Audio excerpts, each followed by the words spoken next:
Ridham Desai is our next guest on the show, and of course their latest note is out. Managing Director and Chief Equity Strategist, India at Morgan Stanley. Ridham, great to have you on the show. There's so much to talk about: tariffs, budget, capex, consumption. But you know what really caught my eye in that note of yours? That contrary to large pockets of the market, where people are saying go to safety, go to large caps, you are still retaining your bias for small and mid caps, and you still see scope in that side of things.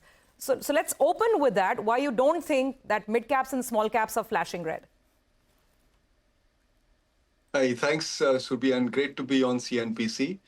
So this has to be contextualized, and we have to bear in mind that the news from outside India is not so good. So keep that aside. We'll come back to that subject a little later in this conversation. But the news from India is going to get a whole lot better in the coming weeks. So we've gone through a mid-cycle soft patch, which has, I think, lasted for about 5 or 6 months. It was rather idiosyncratic, led by extreme weather in August, elections in the first quarter, lack of spending by the government, and a little bit of tightness on the monetary side. So all this has assimilated into a slowdown in growth, which hurts SMIDs the most. And of course, at the starting point, the SMID valuations were looking a little extreme, and that correction has happened. I think we are now getting into a phase where growth will surprise to the upside. The budget reaffirms that. I think this is a growth-oriented budget. In fact, the phrase I've used for this budget is that it's a magic budget, and I'll come to that in a moment. And my expectation is that the monetary policy will back this budget, and the monetary policy will also become growth-oriented. So as far as India is concerned and what we control, I think things are looking up. Of course, as I said at the outset, the caveat is what happens in the rest of the world, and we can come back to that conversation. So that's the reason why I think that after this steep correction, now SMIDs are looking better than they have been for almost 7 or 8 months. Well, Ridham, you've retained your bullish view, and you've been the outlier bull on India throughout the last 4 or 5 months where we have been going through this correction. And you're saying things are looking up. You're expecting growth to pick up, but up for what side of the market? Consumer or capex? That's the current debate. So, I mean, if we take it only in the context of the budget, this budget has actually given a fairly strong fillip to capex. So the total capex as a percentage of GDP from the central government is going up from 4.1% to 4.3%. The 4.1% was already an all-time high. So we're making a new high in the subsequent 12 months. And unlike the trailing few months, I think this 4.3 looks a bit more achievable. You must bear in mind that the government capex in nominal terms in the central government's budget has more than tripled in the last few years. And they did, I think, hit a bit of a capacity constraint.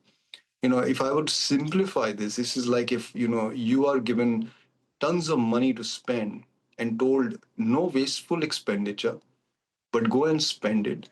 There's a limit to how much you can spend. And that capacity only builds over time.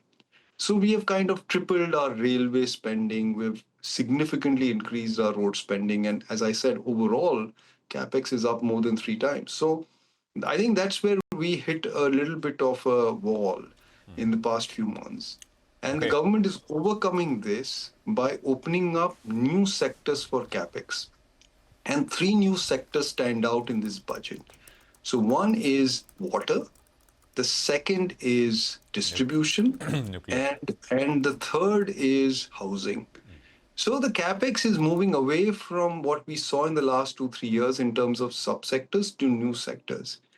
So if I were to use one word, I would say it's a capex-oriented budget, but of course it also has a big consumption stimulus via income tax cuts. So it has achieved both, which is why I call it a magic budget, and also actually achieved fiscal consolidation slightly more than what the market was anticipating.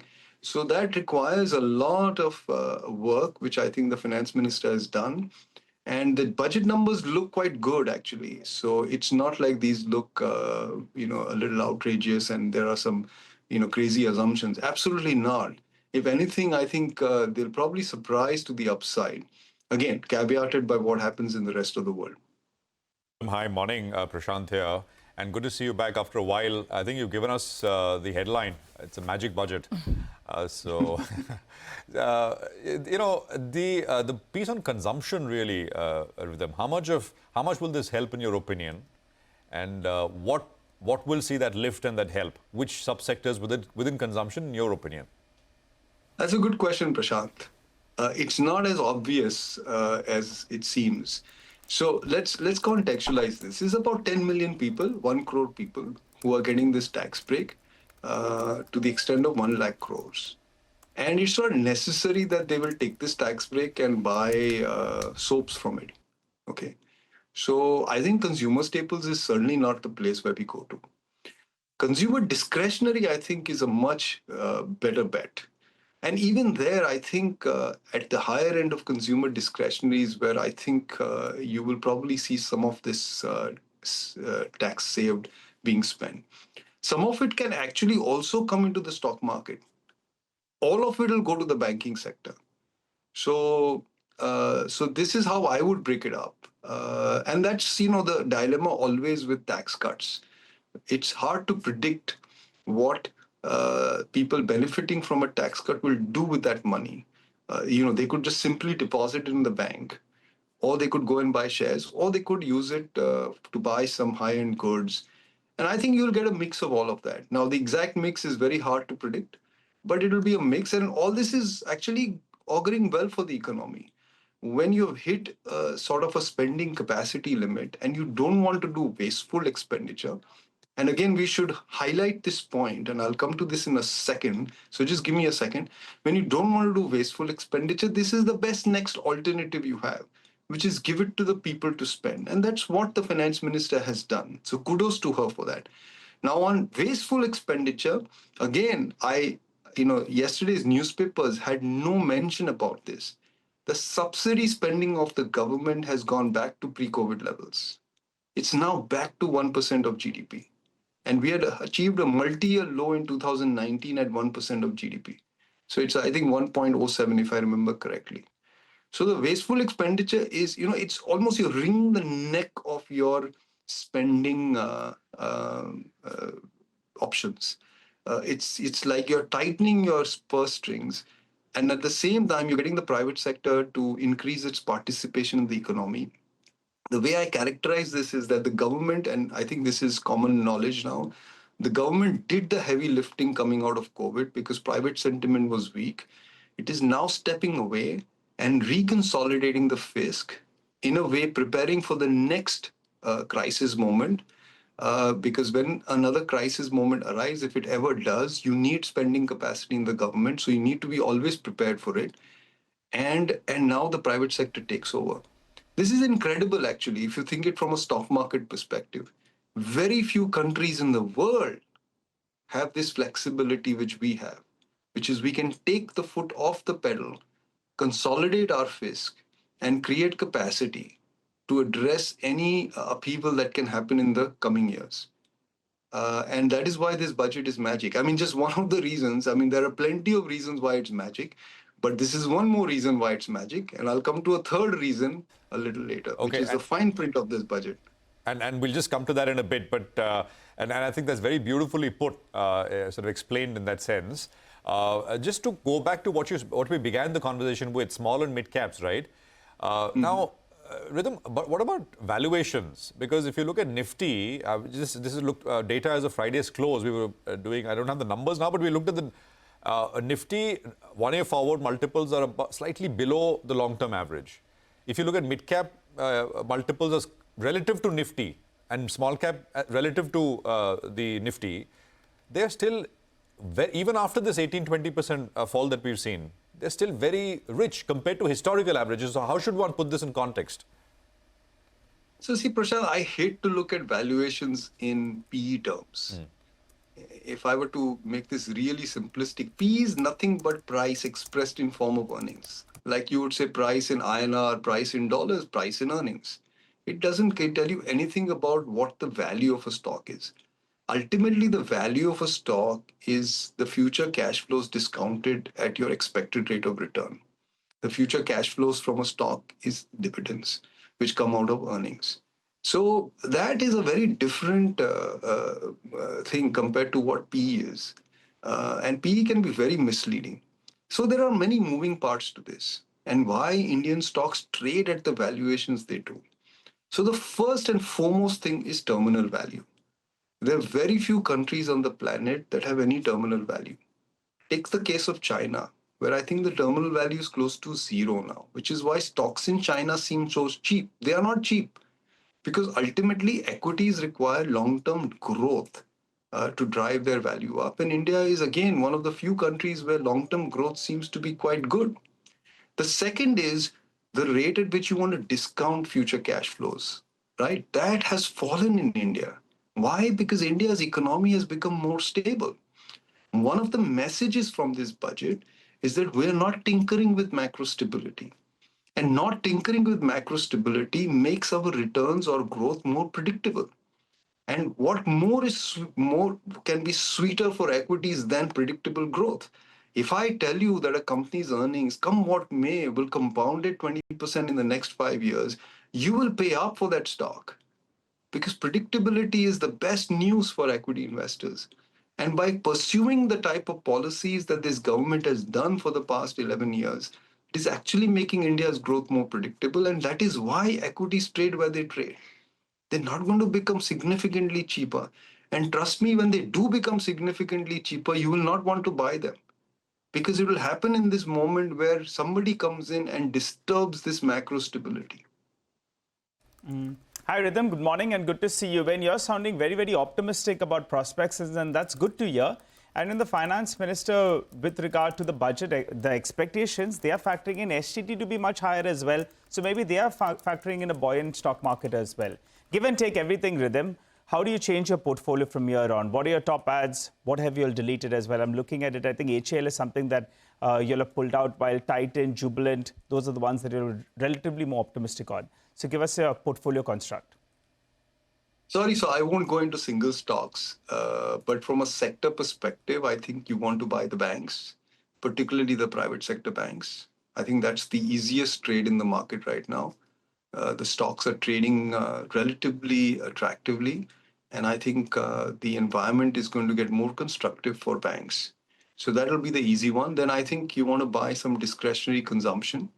As I mentioned to Prashant, this budget is, I think, built for an uplift to discretionary consumption, especially high-end discretionary consumption.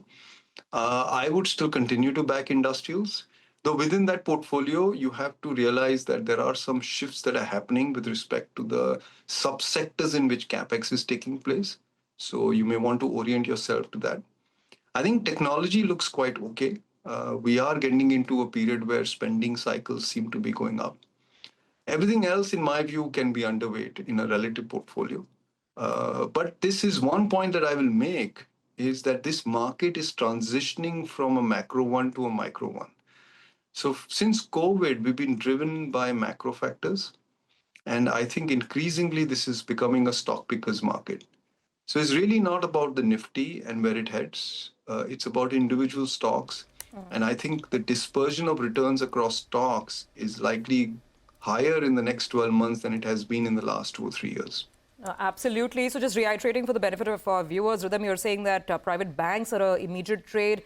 You also like consumer discretionary. I want to go back to the three new lines of Capex that you outlined. You said water, housing, and you said distribution. I think you're talking about logistics over there. No, electricity. Oh, electricity. Okay. So then the same question, how would you place stocks along these lines? Because you're still, relatively not too negative on Capex. Yeah, so Capex spending in nominal terms in the budget is up 17% to around 15.5 lakh crores. So that's growing faster than their normal GDP assumption, which is why Capex share in GDP by the central government is rising. What they've done in the budget is they've transferred some of this spending power to the states.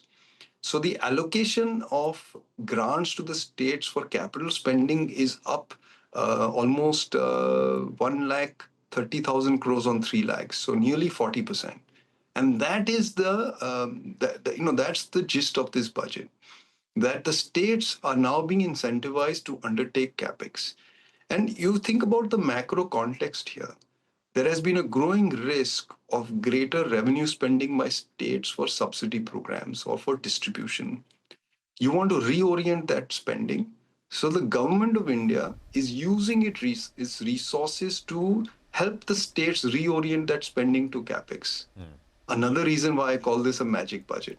I mean, there are so many reasons. We didn't even go into the fine print. Allow me to go there. So all these years, 35 years of doing budget, the fine print has always contained bad news. I've never seen a budget with fine print that had good news. This budget actually had some really good fine print. It has diluted permanent establishment rules. It has created safe harbor rules.